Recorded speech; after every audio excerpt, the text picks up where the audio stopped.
Good day, good day, good day.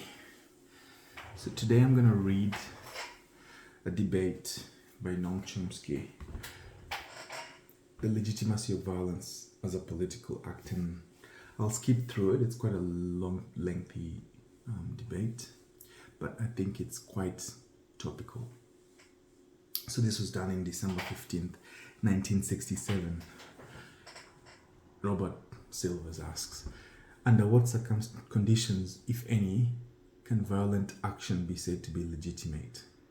Noam Chomsky. My general feeling is that this kind of question can't be answered in a meaningful way when it's abstracted from the context of particular historical concrete circumstances. Any rational person would agree that violence is not legitimate unless consequences of such action are to eliminate a still greater evil. Now, there are people, of course, who go much further and say that one must oppose violence in general, quite apart from any possible consequences. I think that such a person is asserting one or two of two things. Either he's saying that the resort to violence is illegitimate, even if the consequences are to eliminate a greater evil, or he's saying that under no conceivable circumstances will the consequences ever be such as to eliminate a greater evil. The second of this is a factual assumption, and it's almost certainly false. One can easily imagine and find circumstances in which violence does eliminate a greater evil. As to the first, it's a kind of reducible moral judgment that one should not resort to violence even if it would eliminate a greater evil. And these judgments are very hard to argue. I can only say that to me it seems like an immoral judgment. Now, there's a tendency to assume that a stand based on an absolute moral judgment shows higher principle in a way that's not shown in a stand that taken on what are disparagingly referred to as tactical grounds. I think this is a pretty dubious assumption. If tactics involves a calculation of the human cost of various actions, then technical considerations are actually the only considerations that have a moral quality to them. So I can't accept a general and absolute opposition to violence, only that resort to violence is illegitimate unless the consequences are to eliminate a greater evil. With this formulation, however, one moves to the abstract discussion to the context of concrete historical circumstances where there are shades of grey and obscure complex relations between means and ends and uncalculable consequences of actions and so on and so forth. Formulating these terms, the advocates of a qualified commitment to nonviolence have a pretty strong case. I think they can claim with very much justice that in almost all real circumstances there is a better way to resort to violence. Let me mention a couple of concrete instances that may shed some light to this question. I'm going to skip the Japanese question and go straight to the Vietnamese example, which is quite topical. Vietnam raises an interesting, difficult question in this regard. I'm not going to discuss the situation post-February 1965, but rather the earlier period, from 1954 to 1957. There was a large-scale terror instituted by the Saigon government, and the reason was pretty simple. It wasn't just blind and wild. The reason was this was Bouttinger's theory, and I think it's accurate, that any democratic institutions that would have been created would have been taken over by the Viet Minh, and therefore it was impossible for the Saigon regime to allow any sort of democratic expression. It was necessary to resort to violence and terror. Then, in the period from 1957 to 1967, there were two sorts of violence, roughly. There was the mass violence conducted by Saigon in the United States. Bernard Fall estimates about 160,000 people killed during that period. And there was also the selective terror carried out by the Viet Cong as part of the political program, which succeeded in gaining the adherence of a good part of the population. During both of these periods, Americans tended to accept and condone the violence that was conducted by the United States and the Saigon government, reserving their indignation for the much more limited Viet Cong terror. For my part, of course, there's no question about justifying the American and Saigon government terror. But what about the harder question, that of the terror practiced by the National Liberation Front? Was this a legitimate political act? The easiest reaction is to say that all violence is abhorrent, that both sides are guilty, and to stand apart, retaining one's moral purity and condemn them both. This is the easiest response, and in this case, I think it's also justified. But for reasons that are pretty complex, these are real arguments. There are real arguments also in favor of the Viet Cong terror, arguments that can't be lightly dismissed, although I don't think they're correct. One argument is that this elective terror, killing certain officials and frightening others, tended to save the population from a much more extreme government terror. The continuing terror that exists when a corrupt official can do things that are within his power in the province that he controls. Then there's also the second type of argument, which I think can't be abandoned very lightly. It's a factual question of whether such an act of violence frees a native from his inferiority complex and permits him to enter into political life. I myself would like to believe that it's not so, or at least I'd like to believe that nonviolent reaction could achieve the same result. But it's not very easy to present evidence for this. One can only argue for accepting this view on grounds of faith, and the necessity of releasing the peasant from this role of passivity is hardly in question. We know perfectly well that in countries such as North Korea and South Vietnam and many others, it was necessary to rouse the peasants to recognize that they were capable of taking over the land.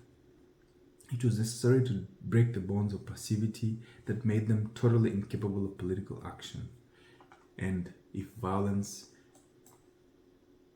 does move the peasantry to the point where it can overcome the sort of permanent bondage of the sort that exists, say in the Philippines, then I think there's a pretty strong case for it.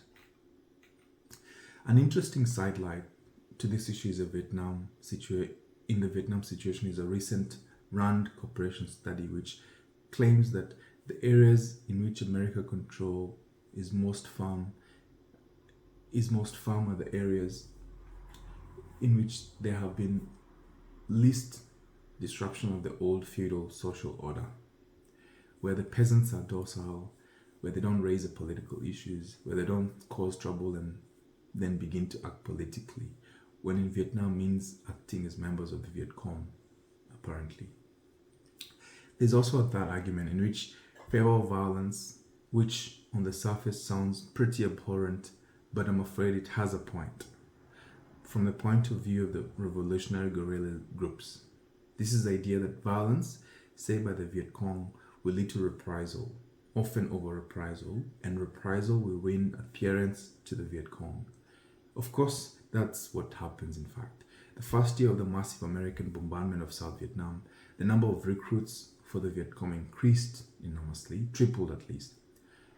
With all these arguments in favor of this type of violence, I still think there are very good grounds to reject it. It seems to me that from the little we know about such matters, that a new society rises out of the actions that are taken to form it, and the institutions and the ideology it develops are not independent of those actions. In fact, they are heavily colored by them. They are shaped by them in many ways, and one can accept that actions that are cynical and vicious, whatever their intent, will inevitably condition and deface the quality of the ends that are achieved. Now, again, in part, this is just a matter of faith. But I think there's at least some evidence that better results follow from better means. For example, the detailed studies of Viet Cong success, like those of Douglas Pike, indicate quite clearly that the basis of the success, which was enormous, was not the selective terror, but rather the effective organization which drew people into beneficial organizations that they entered out of self-interest, that they, to a large extent, controlled, that began to interlace and cover the entire countryside. Other studies also show that it was the attractiveness of their programs for rural Vietnam that led to the NLF successes, which by 1965 had led in effect to the victory. I think the course of collectivization in China and the Soviet Union can also be instructive. It's clear, I believe, that the emphasis on the use of terror and violence in China was considerably less than in the Soviet Union, and that the success was considerably greater in achieving a just society. And I think the most convincing example, the one about which not enough is known and which not enough attention is paid, is the anarchist success in 1963 of Spain, which was successful at least for a year or two in developing a collective society with mass participation and a very high degree of egalitarianism and even economic success. Its successes, which are great, can be attributed to organization and program, not to such violence as occurred, I believe. Such examples seem to suggest that there's a relationship between absence of terror and the degree of organization, meaningful programs, and spontaneity on the one hand, and success in achieving a just society on the other. This is sort of Luxembourgian and anarchist conception, and that a just society cannot really be imposed on the masses of people, but must arise out of their own spontaneous efforts, guided by their own developing insight. I think that this is a valid conception which has some support from modern history. The final case I'd like to refer to is the anti-war movement in the United States, where I think the argument for nonviolence is overwhelming. So overwhelming that I don't think I need to argue it here. A couple of days ago, I was rather despairingly trying to think of something illuminating that I might say about this subject, and I decided to turn back to some of Tolstoy's essays on civil disobedience. I'm not sure I found anything very deep there, but I was surprised to discover a note of optimism that I hadn't expected, and since that's kind of a rare treasure these days, I'd like to quote a couple of remarks just to relieve the prevailing gloom. He has an interesting essay that was written in 1897 called The Beginning of the End, which he points out that until recently, men could not imagine a human society without slavery. Similarly, one cannot imagine the life of man without war. 100 years have gone since the first clear expression of the idea that mankind can live without slavery, and there is no longer slavery in Christian nations, and there shall not pass away another 100 years after the clear utterance of the idea that mankind can live without war before war shall cease to be.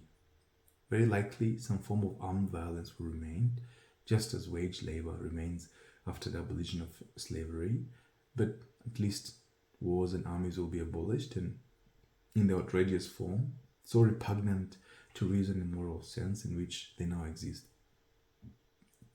Signs that this time is near are many. These signs are such as the helpless position of governments, which more and more increase the armaments, the multiplication of taxation and the discontent of the nations, the extreme degree of efficiency with which deadly weapons are constructed, the activities of congresses and societies of peace, but above all, the refusal of individuals to take military service. And this refusal is a key to the solution of the question. We live in a society which is the most aggressive in the world. We live under conditions almost unparalleled freedom. We therefore have the opportunity to eradicate a good part of the illegitimate violence that plagues our lives and that is destroying the lives of many who are much less fortunate.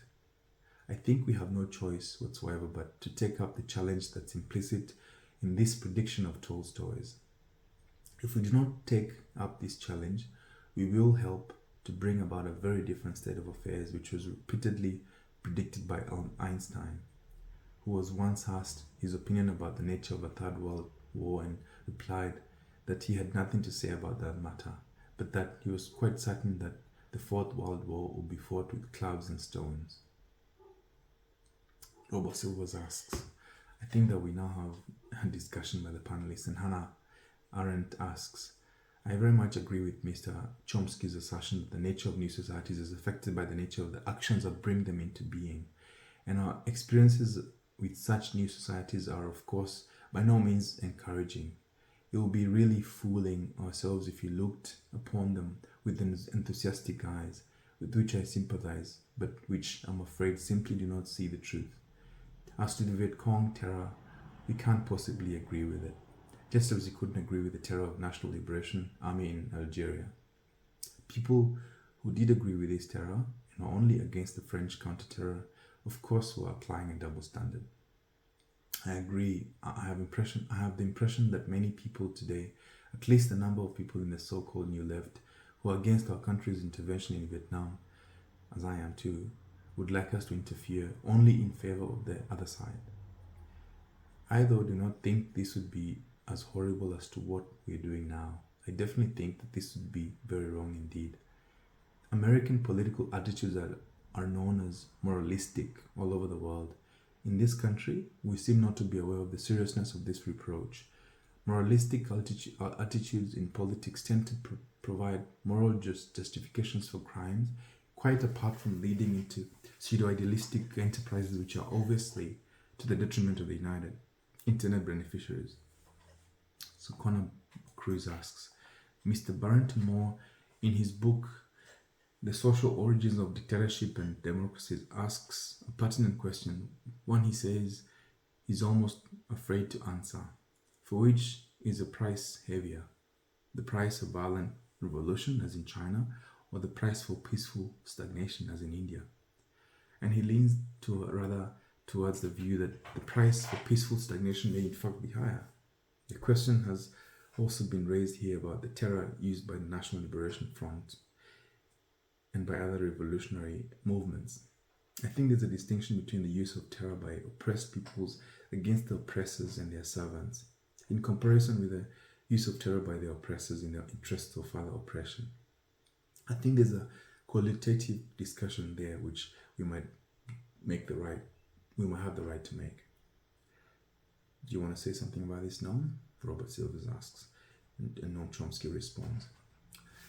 Let me make just a few couple of comments. Dr. Arendt takes rather an absolutist view that I don't share about certain historical phenomena such as the character of the new societies that have emerged. I don't feel that they deserve a blanket condemnation at all. There are many things to object to in any society, but take China, modern China for instance. One also finds many things that are really quite admirable. In many things, in fact, do meet the sort of Luxembourgian conditions that apparently Dr. Arendt and I agree about. They're even better examples than China. But I do think that China is an important example of a new society in which very interesting positive things happened at the local level, in which a good deal of the collectivization and communization was really based on mass participation and took place after a level of understanding had been reached in the peasantry that led to this next step. Indeed, a recent article in the China Week Quarterly, which is hardly a pro-red Chinese journal, compares Chinese and Russian communization to the very great credit of the Chinese communization, precisely for these reasons, pointing out that its greatest success in achieving a relatively livable and to some extent just society was correlated with the fact that these methods involve much less terror. This relates to a point Dr. Bryan raised. I'm not at all convinced that the alternatives are hard and fast, either or, violent revolution or peaceful stagnation. Which one has to ask about a revolution is what one has to ask about a revolution is whether its success is based on its violence. And if we look at revolutions that have taken place, I think it's not at all clear that this success has been based on the violence. In fact, to a significant extent, it seems to me that the successes have been based on the non-violence. Now, again, a blanket statement on this is not possible, but I suggest that there are elements of truth in this characterization.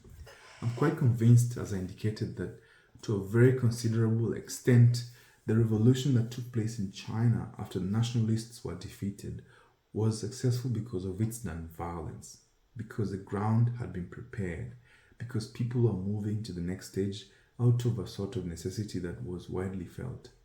And the anarchist revolution in Spain, I think, is a nearly classic example of this sort of thing, where the great success of the revolution was largely due to the very long period of preparation, extending over a generation, in fact, during which the groundwork was laid for what turned out to be a very sudden, spontaneous, and I think highly successful revolutionary action.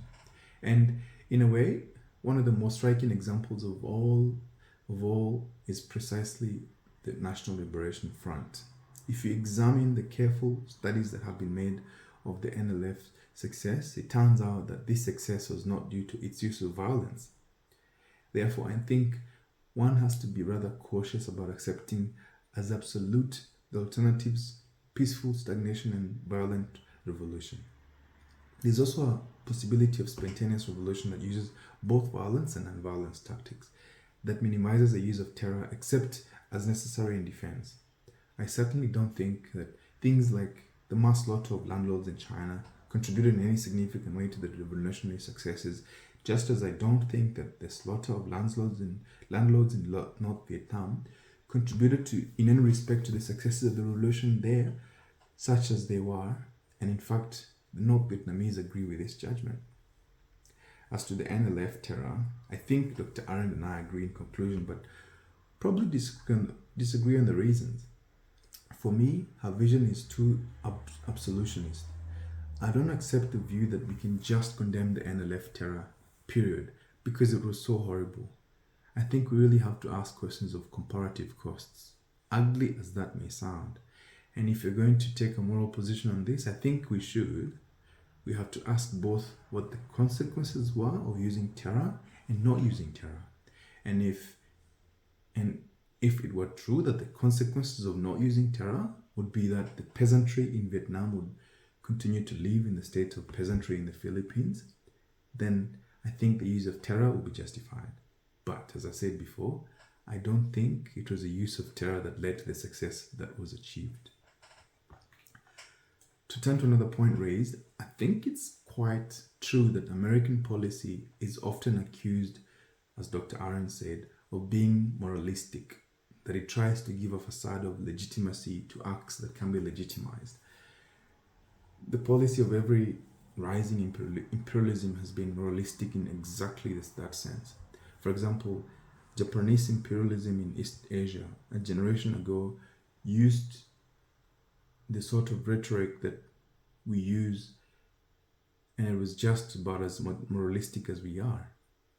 The Japanese argued that clearly they were just building up a sphere in which their technical know-how would be used for the benefit of the oppressed masses of Asia who are being terrorized by fascists and Bolsheviks or Western imperialists. In fact, people like Tojo went so far as to argue that truly no one could accuse the Japanese of being imperialistic for any crass material gain because they were pouring out more money for the benefit of those backward peoples than they would ever get back in return.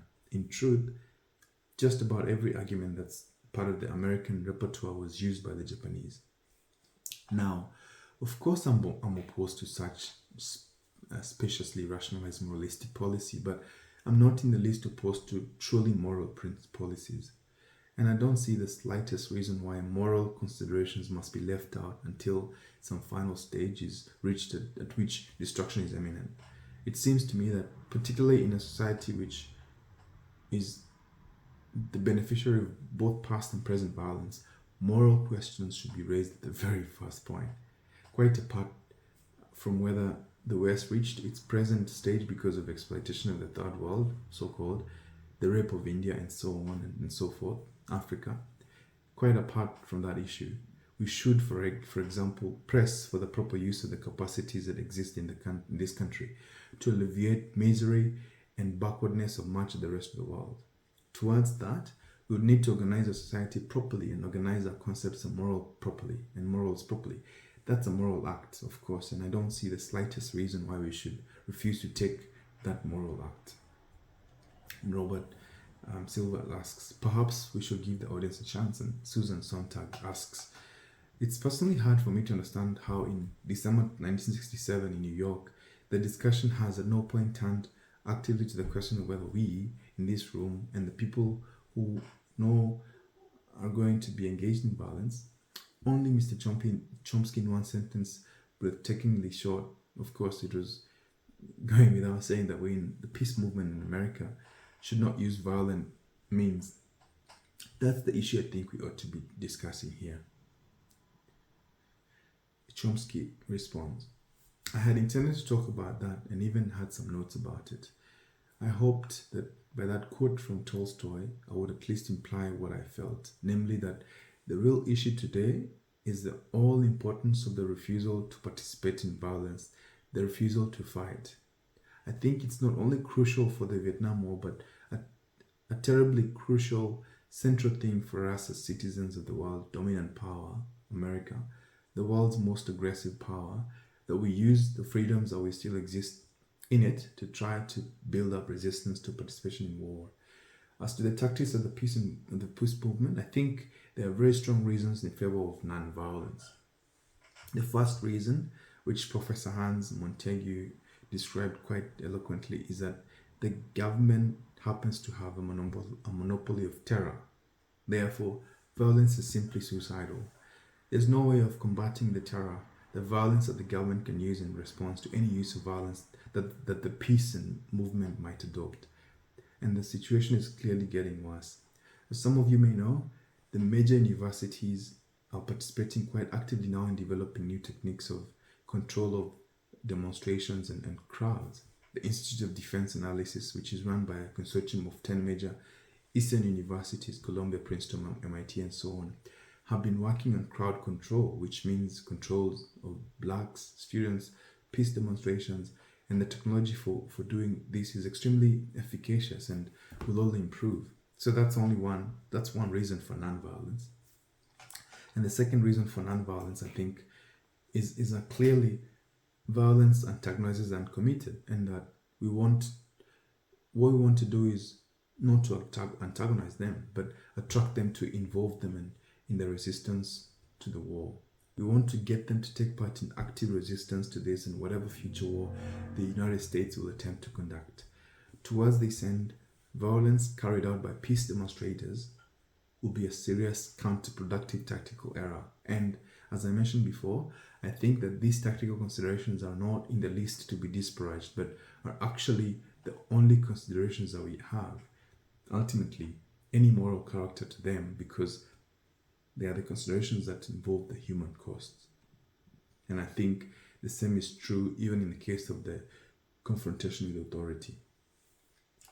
Sitting next to Mr. O'Brien, who was beaten up by the police a couple of days ago, I hesitate to say that one can appeal to the policeman by non-violence. I myself have not been beaten up by the police, but I was kicked around a little bit by them a couple of weeks ago, and I certainly didn't feel so optimistic about such appeals at that moment.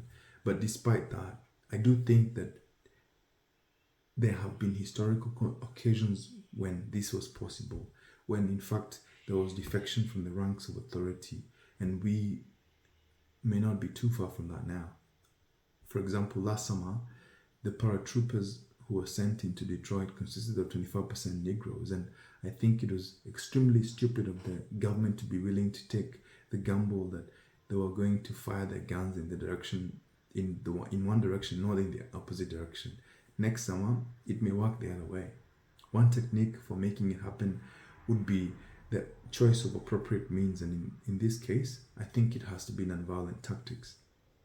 Another very convincing reason for limiting oneself to nonviolent action is that, in a way, that's pretty hard to characterize.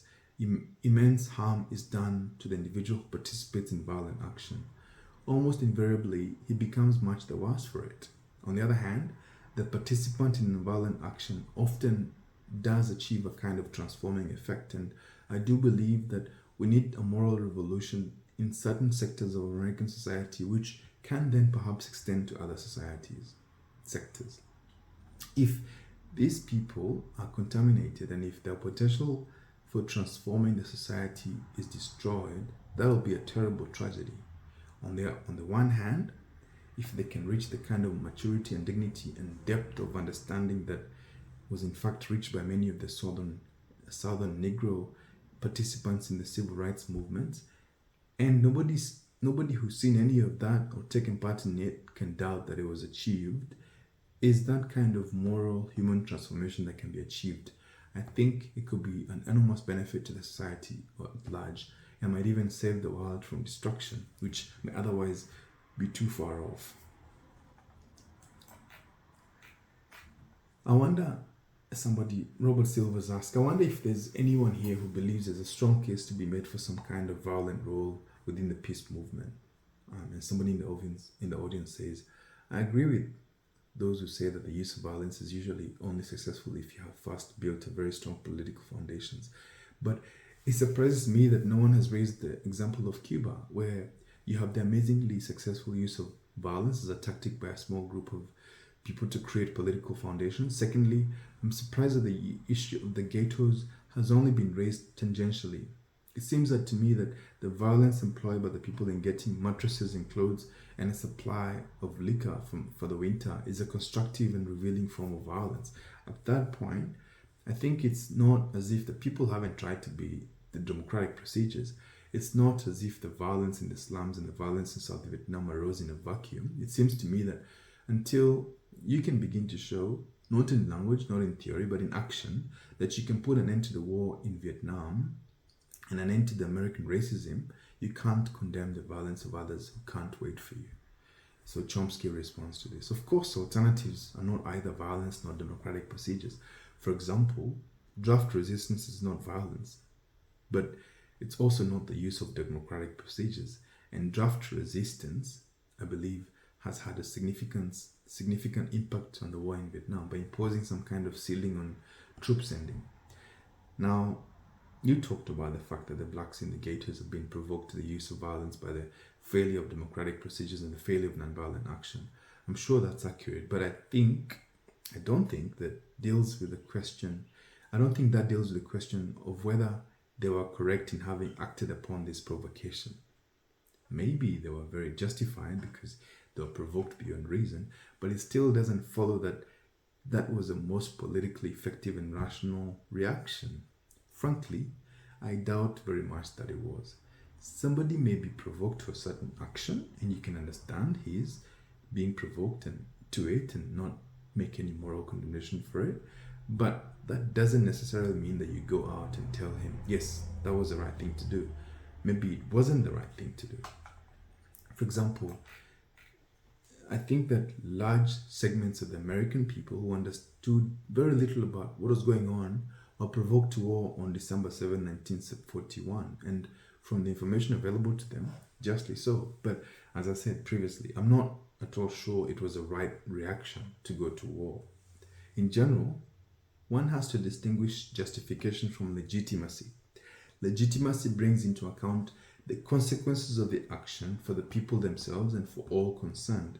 So I see it as a tactical, hence moral question, whether violent reaction is going to be more efficacious in the slums, let's say, than some form of nonviolent reaction that has so far not been terribly effective, or perhaps other forms that will be invented. But the fact that certain things haven't worked so far doesn't mean that some particular other tactic is necessarily legitimate politically. It's not so to be shown that that's more likely to work. It's got to be shown that that's more likely to work. In this case, I don't think that's been done. As to the question of looting, I myself wouldn't regard that as violence. I don't see why it's more violent than a person to go into a store and take what's there than it is for a person who has money that was achieved by violent methods to go into the store and take what's there by handing over the money. I think one can give a good argument that looting isn't violence at all. In a sense, most of us are looters, or at any rate, we're benefiting from others looting. Now, with regard to Cuba, I really don't see much historical evidence for the Debray thesis that the successful revolutionary situation was created by the use of violence. That's based on an assumption, which I think was probably false, that the peasants were participating actively in the revolution in Cuba. Actually, it appears that it was largely middle-class elements, and whatever support was given by the peasantry has not shown to be due to the success of the violence. This thesis was recently tested in Bolivia with utterly disastrous effects. So to sum up, if violence could be shown to lead to the overthrow of lasting suppression of human life that now obtains in vast parts of the world, that would be a justification of violence. But this has not been shown at all, in my view. So that's the reading.